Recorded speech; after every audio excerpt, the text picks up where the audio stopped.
ఇక మీరు అడిగారు కదా, ఈ పీట పైన శంఖచక్ర నామాలని ఎలాగ వేసుకుంటాను, చుక్కలతో వేసుకుంటారా, చాలా బాగుందని మీరు అడిగారు కదా.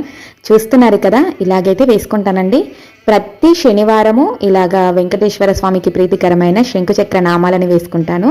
ఇంకా శుక్రవారం రోజు పద్మము ముగ్గు కానీ లేదంటే శ్రీచక్రాన్ని కానీ వేసుకొని పూజ చేసుకుంటూ ఉంటాను.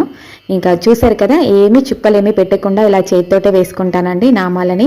ఆ స్వామివారికి ప్రీతికరమైన వాటిలలో శంకుచక్ర నామాలని వేసి, పద్మ ముగ్గు వేసి, ఓం స్వస్తికి వేసి పీట ముందు పెడితే ఆ స్వామివారికి చాలా ప్రీతికరమైనదట.